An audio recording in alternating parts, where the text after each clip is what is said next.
Hello everyone and welcome to our presentation on fetal familial insomnia. As the first presenter, I will start by giving a brief background of the disorder and explain how it was first discovered.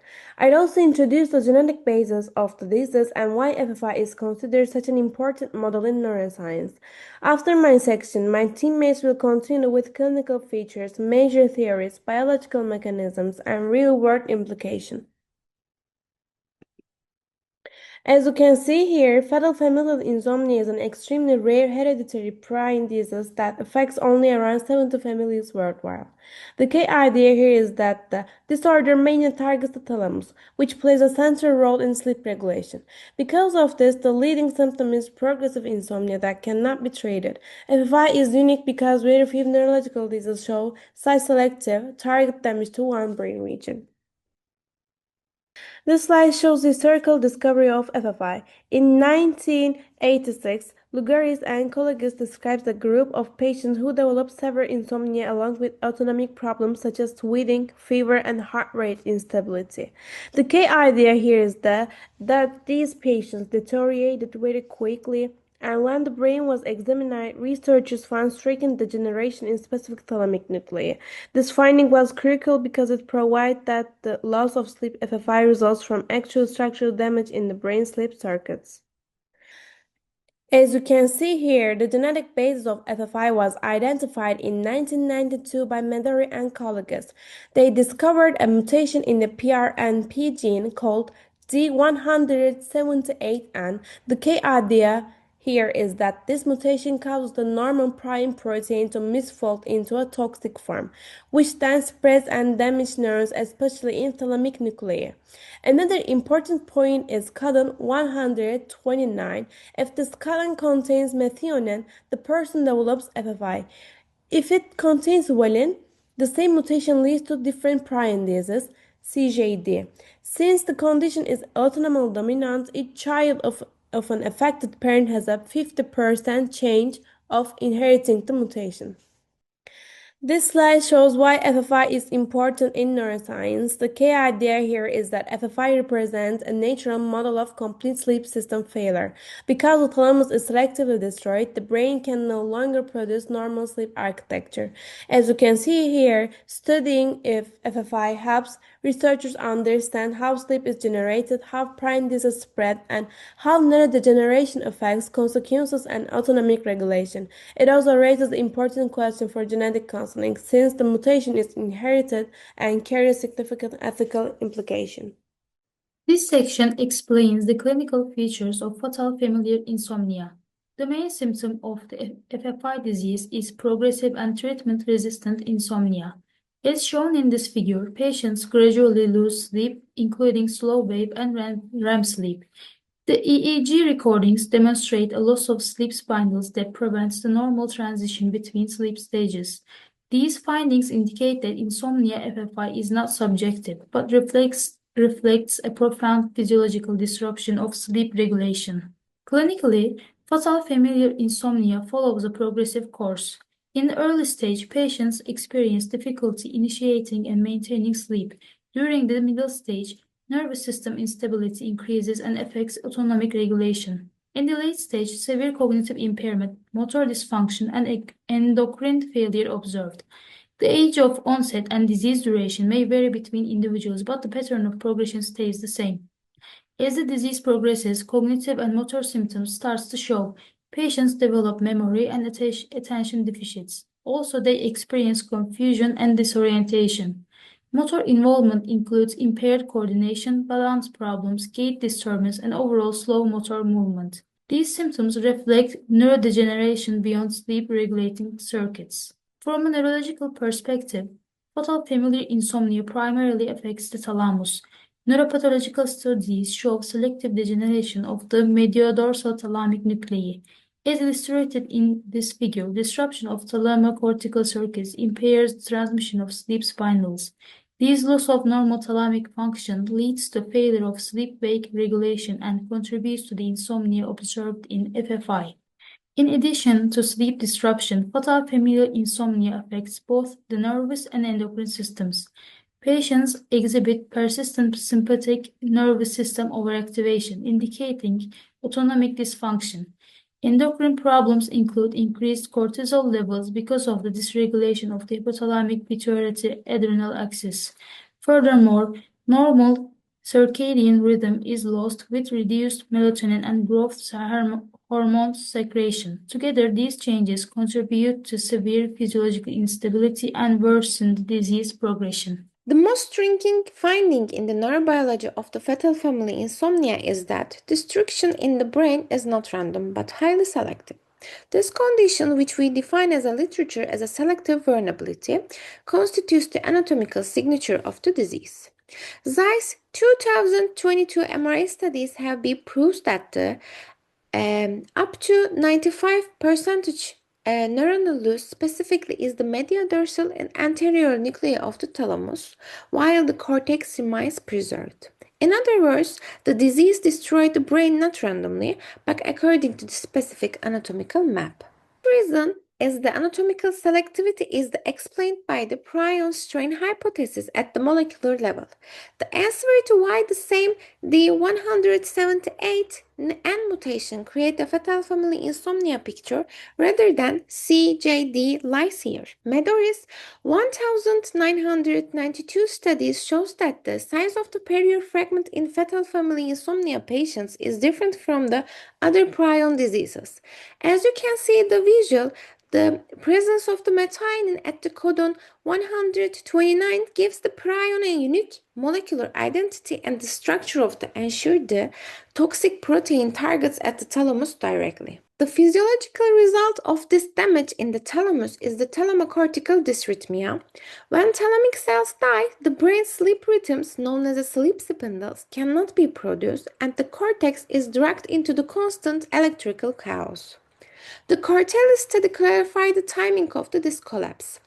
Exactly the 13 months before the clinical symptoms begin, metabolic activity in the thalamus stops, and the sleep spindles are erased from the EAC. In other words, electrical death occur before the physiological death, and the brain becomes trapped in a state of the hyperarousal. Fetal family insomnia progenesis is three-stage chain.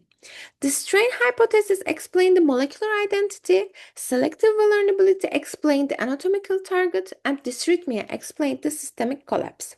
We can summarize this mechanism. The genetic identity of the disease determines its target, and damage to this target disrupt the brain's rhythm, cause the entire sleep system to collapse.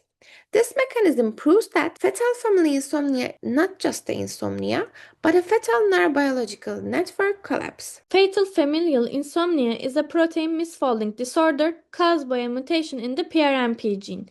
This mutation destabilizes the normal prion protein PRPC, allowing it to convert into the pathological PRP scarp form. What makes prions unique is that PRP scarp acts as a template, forcing other normal proteins to misfold. Over time, this self-propagating process leads to toxic protein accumulation and neuronal damage. This diagram shows the general prion misfolding mechanism.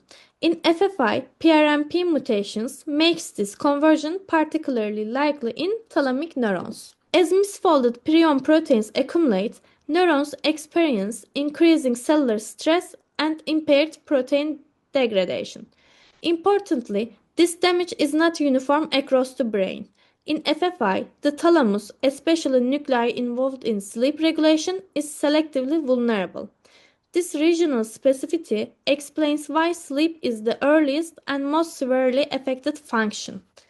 These PET scans show reduced metabolic activity in the thalamus, indicating selective degeneration rather than diffuse cortical damage. The thalamus plays a central role in organizing sleep by connecting the brainstem and the cortex.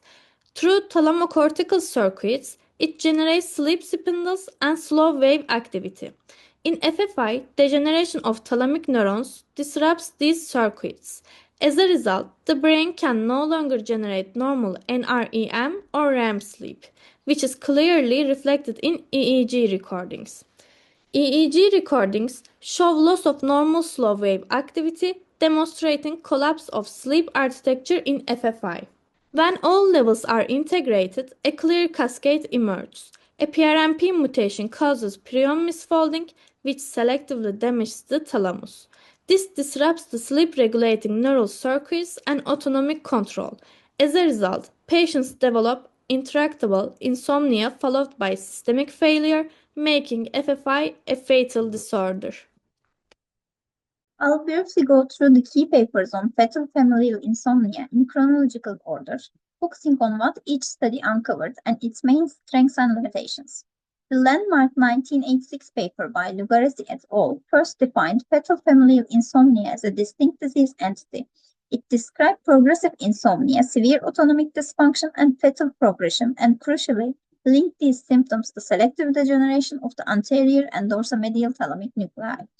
Its major strength is the strong clinico-pathological correlation, while its main limitation is that it's cause-based and pregenetic, so underlying mechanisms were still unclear. In 1992, Medore et al. Moved from clinical description to molecular etiology, showing that FFI is a hereditary prion disease caused by a PRNP mutation at codon 178. The strength of this study is establishing a genetic base and definitive diagnosis, while the limitation is that it relied on family-based cohorts suggesting the presence of additional modifiers. Later in 1992, Goldfarb et al. Identified such a modifier, demonstrating that the PRNP codon 129 polymorphism determines whether the disease manifests as FFI or familial Creutzfeldt-Jakob disease. Its strength is a clear genotype-phenotype association across families, while limitations include a small sample size and a lack of direct mechanistic explanation. The 1998 paper by Lugaresi and colleagues provided an integrated pathophysiological model proposing that selective damage to the limbic thalamus disrupts sleep regulation and drives autonomic and circadian dysfunction. Its strength is offering a coherent anatomical functional framework, but many mechanisms remain hypothesis-driven. Also in 1998, Montaigne et al. Systematically characterized 14 patients from 5 families, showing that codon 129 genotype influences disease duration and clinical presentation. The strength is a well-characterized clinical cohort, while the limitation is the small observational sample and potentially confounding by disease stage. Finally, Wu et al. At 2018 translated accumulated knowledge into practical diagnostic criteria, allowing classification of cases as possible, probable, or definite FFI, even when family history is unclear. The strength lies in its clinical applicability, while the limitation is that it's consensus-based rather than prospectively validated. Sleep is a fundamental biological process essential for normal brain function and long-term neurological health. It plays a critical role in memory consolidation, learning, and the integration of new information. During deep RNM sleep, synaptic homeostasis is maintained, allowing important neuronal connections to be strengthened. At the same time, the lymphatic system becomes active and clears metabolic waste products from the brain. Chronic sleep disruption leads to cognitive decline, impaired emotional regulation, and autonomic imbalance. In fatal family insomnia, sleep loss is caused by selective degeneration of the thalamus, not physiological insomnia. As shown in the diagram, the thalamus acts as a relay center that regulates sleep initiation through thalamocortical circuits. In FFI, proin protein accumulation disrupts these circuits, preventing degeneration of normal RNM and REM sleep. The histological image illustrates neuronal loss in the thalamus, explaining why sleep architecture progressively collapses despite extreme fatigue. Fatal family insomnia is an autosomal dominant prion disease, giving first-degree relatives a 50% risk of inheriting the PRNP mutation. Because the disease is incurable and fatal, genetic counseling is essential, especially for individuals considering predictive testing. Ethical challenges arise from the physiological burden of knowing one's genetic status and the conflict between the right to know and right not to know. Test results can affect family dynamics, reproductive decisions, and raise concerns about genetic discrimination. Despite decades of research, many aspects of fetal family insomnia remains unclear, including why the thalamus is selectively vulnerable. Current studies focus on early detection using biomarkers such as EEG pattern, cerebrospinal fluid analysis, and genetic tools. Future therapeutic studies aim to slow or prevent disease progression and include antiprion compounds, immunotherapy, and experimental gene editing approaches. Although these treatments are still in early stage, they offer potential hope for earlier intervention and improved outcomes. These are our references, and thank you for all listening.